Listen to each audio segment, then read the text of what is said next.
Hello class, good afternoon. आज हम गणित की क्लास में आपके लिए लेकर आए हैं एलजेब्रा। एलजेब्रा का अर्थ है बीजगणित। तो आज हम आपको बीजगणित की क्लास पढ़ाएंगे। बीजगणित की क्लास में हम आपको बताएंगे कि आपके बीजीय व्यंजक क्या होते हैं, क्या बीजीय व्यंजक क्या होते हैं, ये आज हम आपको बताने वाले हैं बीजगणित की क्लास में। तो बीजीय व्यंजकों के अंतर्गत जो आपके बहुत ही महत्वपूर्ण बिंदु, जिनको आप देख के बीजीय व्यंजकों को बहुत ही आसानी से समझ सकते हैं, उसके बारे में आज हम आइए क्लास में थोड़ा सा जानने की कोशिश करते हैं। तो आप देखेंगे बीजीय व्यंजक किसे कहते हैं, इसको आपको जानना बहुत जरूरी है। उसको जानने से पहले हम आपको बताते हैं चर क्या होते हैं, अचर क्या होते हैं, क्योंकि बीजीय व्यंजकों के अंतर्गत आपको चर और अचर पदों को जानना बहुत ही आवश्यक है। देखेंगे चर पद क्या होते हैं। आप कह सकते हैं चर पद वह होते हैं जिनके मान निश्चित नहीं होते हैं, ऐसे पदों को हम चर पद कह सकते हैं। जैसे कि आपके जो अल्फाबेट्स होते हैं, आपके अक्षर जो होते हैं, लेटर्स जो होते हैं, ये क्या होते हैं, ये आपके चर पद होते हैं। जैसे आपका ABC या XY Z, ये क्या है, ये आपके लेटर्स हैं, तो इनको हम चर कह सकते हैं और इनका मान जो है वह निश्चित नहीं होता है, इनका मान अनिश्चित होता है। और जो आपका अचर पद होता है, ये क्या होते हैं, ये नंबर्स होते हैं। आपके क्या होते हैं, ये नंबर्स होते हैं। नंबर्स कौन कौन से हैं, आपके 1 2 3 4 5, ये सब क्या है, ये नंबर्स हैं। तो जो आपके नंबर्स होते हैं इनको हम अचर पद कहते हैं, और जो आपके लेटर्स होते हैं ABCD, ये क्या है आपके, ये चर हैं। तो आप ये जानते हैं कि जो नंबर्स होते हैं इनका मान निश्चित होता है। अगर कोई बोलता है कि आपके पास 10 पेंसिल है और एक दूसरे बच्चे के पास 10 पेंसिल है, इसका अर्थ है कि दोनों बच्चों के पास पेंसिलों की संख्या कितनी है, 10 है, समान है। तो जो नंबर्स होते हैं इनकी वैल्यूज जो होती हैं ये बिल्कुल समान होती हैं। और जो आपके ये लेटर्स होते हैं बीजीय व्यंजकों में, इनका मान समान नहीं होता है। जब आप कभी भी बीजीय व्यंजकों को हल करते हैं तो कभी आप देखेंगे कि आपकी जो x की वैल्यू है वो 10 आएगी, तो किसी दूसरे इक्वेशन में x की वैल्यू आपकी 5 आएगी। इस तरह से आप जितने भी आप इक्वेशन सॉल्व करते हुए जाएंगे उसमें आपको जो ये आपके लेटर्स हैं या आपके जो बीजीय व्यंजक कह सकते हैं, चर पद हैं, इनका मान हमेशा बदलता हुआ आपको नजर आएगा। तो आप एक लाइन में कह सकते हैं कि चर पदों का मान निश्चित नहीं होता है, अचर पदों का मान निश्चित होता है। तो आप देखते हैं कि बीजीय व्यंजकों में चर और अचर पदों का क्या महत्व है। हम कह सकते हैं बीजीय व्यंजक वह व्यंजक होते हैं जिसमें आपके चर और अचर पदों को हम गणितीय संक्रियाएं जोड़ घटाव गुणा भाग के माध्यम से प्रस्तुत करते हैं। ऐसे व्यंजक आपके बीजीय व्यंजक कहलाते हैं। बीजीय व्यंजक क्या कहलाते हैं, उदाहरण के माध्यम से देखते हैं। जैसे मान लीजिए हमने लिख दिया 2a, लिख दिया, क्या लिख दिया, 2a लिख दिया। तो 2a क्या है, 2a आपका एक बीजीय व्यंजक है। क्यों बीजीय व्यंजक है, क्योंकि यहाँ पे 2 आपका चर पद है और a आपका क्या है, चर पद है। और 2 और a ये जुड़ा हुआ है, किससे जुड़ा हुआ है, गुणा के निशान से जुड़ा हुआ है। यहाँ अगर कोई पद आपको एक चर और एक अचर पद दिया जा रहा है और उसके बीच में कोई निशान नहीं है, तो वहां पर गुणा का निशान होता है। हम आपको विस्तृत रूप से इसके बारे में बताएंगे कि कहाँ क्या छुपा होता है, बीजीय व्यंजकों में क्या चीजें हमको स्पष्ट नहीं होती हैं। इन सब बातों को हम आगे आपको बताने वाले हैं। तो आप बहुत ही ध्यान से देखते रहिए, जिससे आपको बीजीय व्यंजक बहुत ही आसानी से समझ में आता रहे। देखेंगे यहाँ पे जैसे हम अगर a+5 लिख देते हैं, a+ जब हम 5 लिखते हैं तब यहाँ भी आप देखेंगे एक पद आपका क्या है, a है, और दूसरा पद आपका 5 है। ये दोनों पद आपके एक जोड़ के निशान से जुड़े हुए हैं। इस प्रकार ये क्या हो गया, आपका बीजीय व्यंजक हो गया। हमने क्या बताया आपको कि यहाँ पे 2 पद हैं, एक पद a है, दूसरा पद क्या है, 5 है। लेकिन अगर आपको बताया जाए 2a में अगर आप बोलते हैं कितने पद हैं, एक पद है या 2 पद हैं, तो आप बोलेंगे 2a में केवल एक पद है। क्यों एक पद है, क्योंकि यहाँ पे यह जो दोनों पद हैं यह न जोड़ के माध्यम से जुड़े हुए हैं न घटाव के माध्यम से जुड़े हुए हैं, ये दोनों पद आपके गुणा के माध्यम से जुड़े हुए हैं। तो बीजीय व्यंजकों में आप एक बहुत ही इंपॉर्टेंट यह भी बात ध्यान में रखिए कि अगर कोई बीजीय व्यंजक जैसे मान लीजिए 2a है या 5a है या 2x है या आप x/2 है, ये सभी आपसे पूछा जाए कि ये कितना पदीय व्यंजक है तो ये आपका एक पदीय व्यंजक है, और कोई पूछे एक पदीय व्यंजक क्यों है तो आप कह सकते हैं क्योंकि यह जो है एक दूसरे से गुणा और भाग के द्वारा सम्मिलित हुए हैं, संयोजित हुए हैं, जुड़े हुए हैं, इसके लिए यह जो है एक पदीय व्यंजक है। लेकिन अगर यही आपको ये दिखा जाए, अगर लिखा जाए 2 - a लिखा जाए या 5 + a लिखा जाए या 2 + x लिखा जाए या x - 2 लिखा जाए, यहाँ पे आपसे अगर पूछा जाएगा कि ये कितना पदीय व्यंजक है तो आप यहाँ पे 2 बता सकते हैं। क्यों बता सकते हैं? क्योंकि यहाँ पे आप देख रहे हैं जितने भी पद हैं ये जोड़ और घटाव के माध्यम से जुड़े हुए हैं एक दूसरे से। तो आप यह कह सकते हैं अगर बीजीय व्यंजकों के पद जोड़ और घटाव के माध्यम से जुड़े हुए हैं तो जितने भी पद हमको, जहां आपको ये एक निशान जिसको आप जोड़ का कहते हैं और ये एक निशान जिसको आप घटाव का निशान कहते हैं, ये दोनों निशान हमें जिन जिन पदों के बीच में मिलते हुए जाएंगे उन पदों को हम उस प्रकार से गिनते जाएंगे 1 2 करते हुए।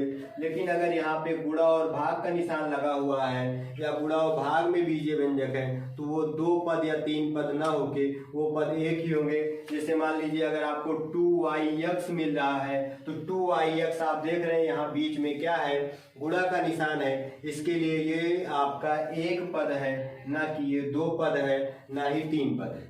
ठीक है, तो स्टूडेंट आप बहुत ध्यान से इसको देखिए। हम इक्वेशन के माध्यम से थोड़ा सा हम और आपको बताने की कोशिश करते हैं जिससे कि आप बीजीय व्यंजकों में क्या कहाँ छुपा होता है, कैसे हम एक पद माने, कैसे हम घातों को माने, ये चीजें आप देख सकते हैं। तो इसके लिए आइए आगे हम देखते हैं। तो बीजीय व्यंजकों में हम किस प्रकार से पदों को जानेंगे, गुणांकों को जानेंगे, घातांकों को जानेंगे, किस प्रकार से हम बीजीय व्यंजकों का योग करेंगे, घटाव करेंगे, गुणा करेंगे, ये सभी बातें जानने के लिए आइए हम देखते हैं। जैसे कि आपके सामने हम लेकर आते हैं ए, लेकर आते हैं, क्या लेकर आते हैं? ए क्या है? एक लेटर है, तो हम कह सकते हैं यह क्या है? यह एक चर पद है। क्या है? एक चर पद है। जब आपको कोई चर पद प्राप्त होता है तो अगर हम यहाँ पे कहें, कोई आपको बोलता है कि आप बताइए ए में गुणांक कितना है, ए का गुणांक कितना है, या आपसे कोई पूछ ले कि ए का घातांक कितना है, तब आप सोचेंगे कि ए में तो ना किसी संख्या का गुणा हुआ है, हमको यहाँ पे कोई नंबर नहीं दिख रहा है और ना ही हमें यहाँ कोई घात दिख रही है, तो हम कैसे इसको जाने कि ए में क्या गुणांक है, ए में क्या घातांक है। तो सबसे पहले आइए हम देखते हैं कि गुणांक किसी भी चर पद में कहाँ रहता है और घातांक किसी भी चर पद में कहाँ रहता है या अचर पद में कहाँ रहता है। वो चीजें आप यहाँ बहुत ध्यान से देखिए। अगर मान लीजिए आपको ए दिया है या x दिया है या आपको मान लीजिए p दिया है, तो आप बहुत ही ध्यान से देखिए। जब आपको a दिया होता है तो इसका अर्थ है यहाँ पे a की घात कितना है? 1 है, लेकिन यह छुपा होता है या लिखा नहीं होता है, और a का गुणांक भी कितना है? 1 है। तो आप यहाँ मान सकते हैं कि जिस प्रकार से ये लिखा हुआ है ऊपर की दिशा में अगर 1 होता है तो लिखा नहीं जाता, लेकिन अगर हमसे कोई पूछ ले, जैसा यहाँ पूछा गया a में गुणांक कितना है, तो आप लिख सकते हैं a में गुणांक 1 है और ये आपका गुणांक कहलाता है। क्या कहलाता है? गुणांक कहलाता है।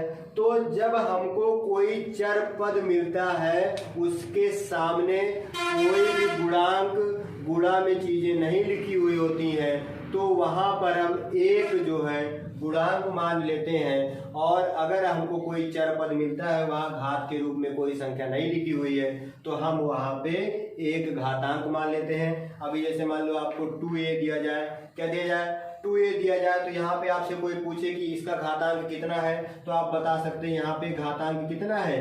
1 है। क्यों 1 घातांक है? क्योंकि 1 है और एक लिखा नहीं जाता है और यहाँ पे एक छुपा हुआ है, लेकिन इसका गुणांक कितना है?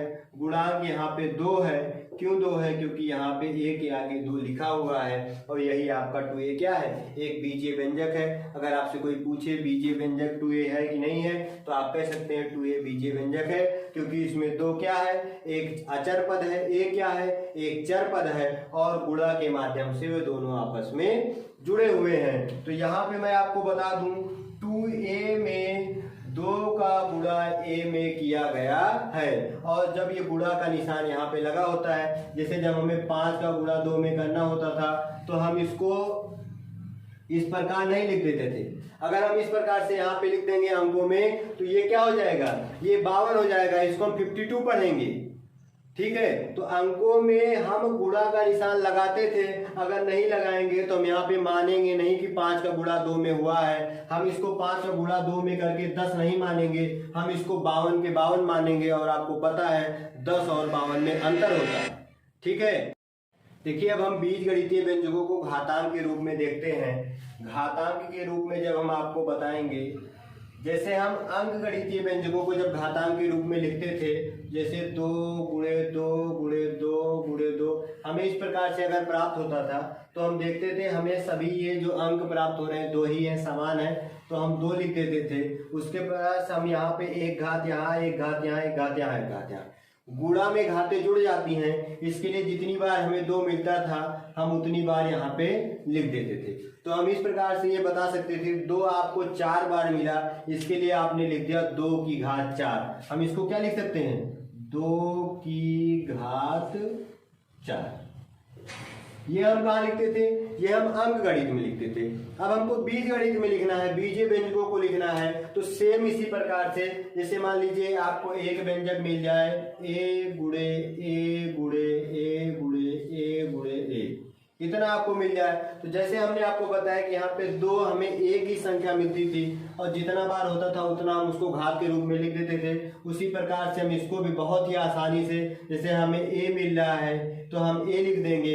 a हमें कितनी बार मिल रहा है उसको हम देख लेंगे, 1 2 3 4 5, तो इसमें सभी में एक एक घात है।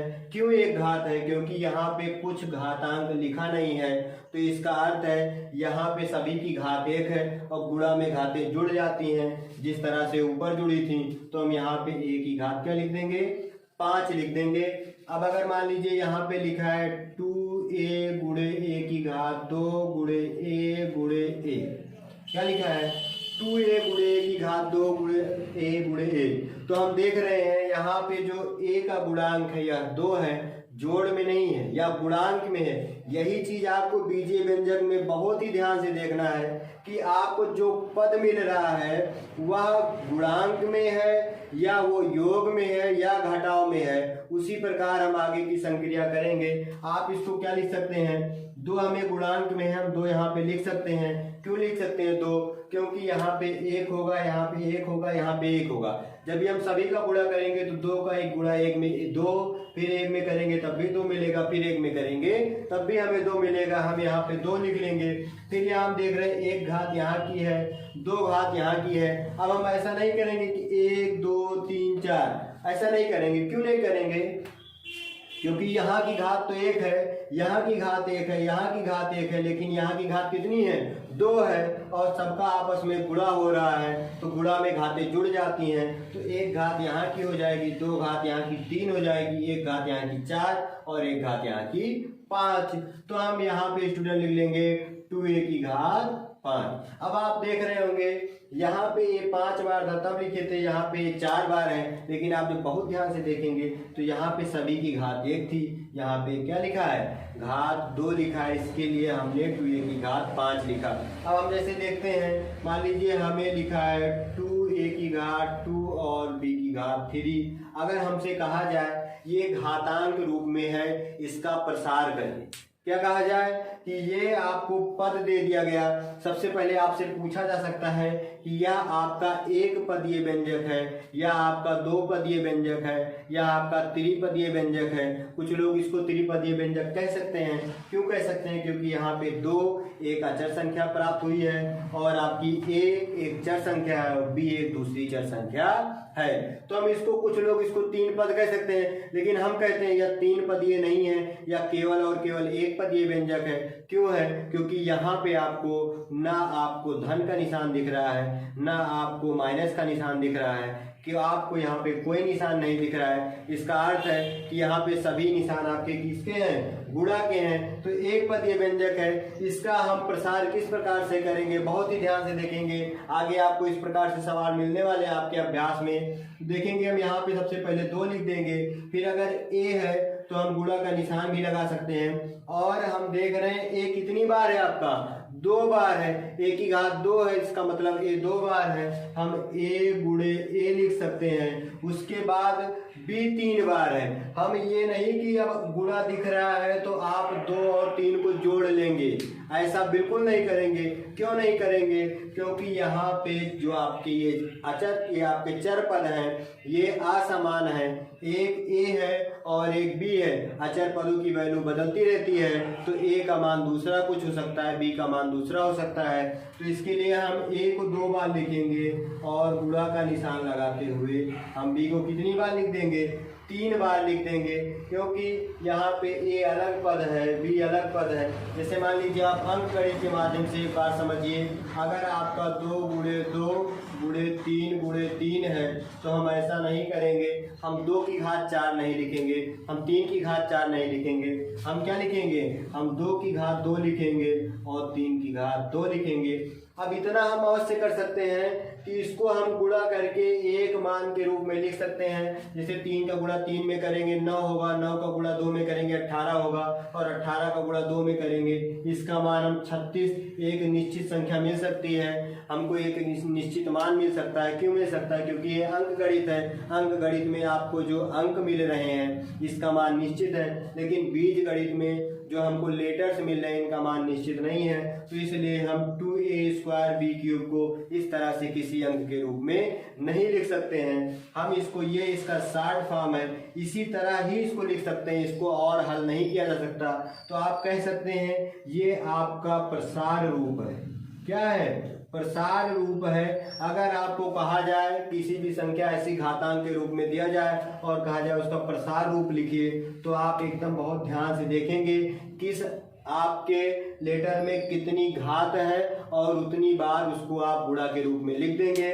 और अगर आपको कहा जाए प्रसार रूप से किसी भी संख्या को घात रूप में लिखिए, तो आप सेम उल्टा कर सकते हैं। जैसे मान लीजिए आपको ए 5 बार दिया गया है, ये आपका प्रसार रूप है। आपसे कहा जाए इसको आप घात रूप में लिखिए, तो आप इस प्रकार इसको ए की घात 5 लिख सकते हैं। तो ये आपका प्रसार रूप हो गया, ये आपका घातांक रूप हो गया। ये एक पद है। तो आइए अब हम दूसरा देखते हैं कि कैसे हम जानते हैं कि पद 1 है या 2 है या 3 है। आइए हम बीजीय व्यंजकों को और थोड़ा क्लियर करने के लिए आपके सामने ये सवाल आप देख रहे हैं। तो इन सवालों के माध्यम से जितनी भी चीज़ें हमने आपको अभी तक बताई है, वो सभी चीज़ें यहाँ जो आपको ये सवाल दिख रहे हैं बहुत ही आसानी से स्पष्ट हो जाएंगी। और आप देखेंगे कि सवाल के माध्यम से बीजीय व्यंजकों को समझना कितना ही आसान है। बहुत ही आसानी से, अगर आपने अभी तक के वीडियो को बहुत ही ध्यान से देखा है, तो आपको इस सभी सवालों में कोई भी समस्या नहीं होने वाली है। और अगर आपको थोड़ी बहुत समस्या समझ में भी आ रही है, तो वो सभी अभी क्लियर हो जाने वाली हैं तुरंत। आप देखिए, यहाँ आप देख रहे हैं, आपको पहला सवाल दिख रहा है। क्या दिख रहा है? p की घात 4 q की घात 2। अगर आपसे कहा जाए p की घात 4 q की घात 2 को आप जो है प्रसार रूप में लिखिए। कैसे लिखिए? प्रसार रूप में लिखिए, या इससे आपके कई सवाल बन सकते हैं। हम आपको बताते हैं, आप इसी एक सवाल से सभी को समझिए। अगर आपसे कहा जाता है p की घात 4 q की घात 2 में को प्रसार रूप में लिखिए, तो आप कैसे लिख सकते हैं? p कितनी बार है? 4 बार है। क्यों 4 बार है? क्योंकि यहाँ पे 4 लिखा हुआ है, तो आप p गुणे p गुणे p गुणे p लिख सकते हैं। और q कितनी बार है? 2 बार है, तो आप q गुणे q लिख सकते हैं। ये तो हो गया पहला आपका। कि अगर पूछा जाए इसका प्रसार लिखिए। मान लीजिए आपसे कोई पूछता है, इसी सवाल में आपसे कोई पूछता है कि चलो तुम बताओ कि आपका p की घात 4 q की घात 2 में गुणांक कितना है, गुणांक कितना है। तो आप बता सकते हैं यहाँ p की घात 4 और q की घात 2 में p का गुणांक 1 है और q का गुणांक भी 1 है। जैसा कि हमने आपको बताया, यदि किसी आपके बीजीय व्यंजक में आपके जो चर पद है उसके सामने कोई भी अंक ना लिखा हो तो वहां पे 1 माना जाता है, क्योंकि यहाँ पे p में भी कोई अंक नहीं लिखा है, q में भी कोई अंक नहीं लिखा है, तो इसका गुणांक कितना हो गया, 1 हो गया। अब आपसे इसी सवाल में कोई पूछ सकता है p की घात 4 q की घात 2 में कितना आपका घातांक है। तो सबसे पहले आप पूछ सकते हैं कि आप घातांक किसका पूछ रहे हैं, p का घातांक बताना है कि q का घातांक बताना है। अगर आपको दोनों घातांक बताना है तो आप कह सकते हैं p का घातांक 4 है और q का घातांक कितना है, 2 है। 4 और 2 क्यों है, क्योंकि यहाँ स्पष्ट रूप से लिखा हुआ है। अगर यहाँ पे घातांक ना लिखा हुआ होता तो यहाँ घातांक कितना हो जाता, 1 हो जाता। सेम आपका दूसरा सवाल यहाँ पे आपको मिल रहा है 20 x की स्क्वायर y की घात 4। अगर आप 20 को भी तोड़ना चाहें, गुणनखंड इसका करना चाहें, तो आप 20 को क्या लिख सकते हैं, 2 से जब हम इसको 10 बचेगा, फिर हम 2 लिख देंगे, 5 बचेगा, फिर हम 5 लिख देंगे, 20 का गुणनखंड हो गया। 20 का गुणनखंड आप कैसे निकालेंगे, आपने बहुत सारे लघुत्तम निकाले हैं गुणनखंड विधि से, आपको बहुत ही आसानी से आ जाएगा। अब हम देखेंगे x की घात कितनी बार है, 2 बार है, तो हम x की घात 2 बार है तो हम x को भी क्या लिखेंगे, गुणा का निशान लगाएंगे, x गुणे x लिख लेंगे। फिर y कितनी बार है, y 4 बार है, तो हम गुणा का निशान लगाते हुए y गुणे y गुणे y गुणे y। ये क्या हो गया, ये 20x स्क्वायर y की घात 4 का आपका प्रसार हो गया। इसी प्रकार से आप 4xy को भी लिख सकते हैं। 4xy में भी आप 4 को किस प्रकार से तोड़ सकते हैं, 2 गुणे 2 में तोड़ सकते हैं, x गुणे y लिख सकते हैं। अगर आपसे कोई पूछे यहाँ गुणांक कितना है तो x का गुणांक 4 है और y का गुणांक कितना है, 1 है, और यहाँ घातांक कितना है तो घातांक भी 1 है, और x में 1 घात है, y में 1 घात है। 5x स्क्वायर z आपको दिख रहा है, यहाँ पे x की घातांक 2 है, सबको पता है। अगर प्रसार करना हो तो आप 5 गुणे x गुणे z कर सकते हैं, और z का अगर आपसे कोई घातांक पूछे तो 1 है। इस प्रकार से आप देख रहे हैं, सवाल देखते ही आप बहुत ही आसानी से इसको लगा सकते हैं। थोड़ा हम नीचे देख लेते हैं। अब अगर कभी भी आपको सवाल इस तरह लिख के मिल जाता है तो आप ऐसे सवालों को देखते हैं कि अभी इसमें क्या करें। अभी तो हमको बताया गया कि बीजीय व्यंजकों के रूप में आपको पद मिलेगा, हमको यहाँ पे बीजीय व्यंजकों के रूप में पद नहीं मिला, हमको यहाँ पे बीजीय व्यंजकों के रूप में पद नहीं मिला। हमको एक इक्वेशन एक लाइन में इस तरह से लिखा हुआ है, हमको इसको बीजीय व्यंजक बनाना है। अगर हम बीजीय व्यंजकों के बारे में पढ़ रहे हैं तो हमें बीजीय व्यंजक बनाना भी आना चाहिए।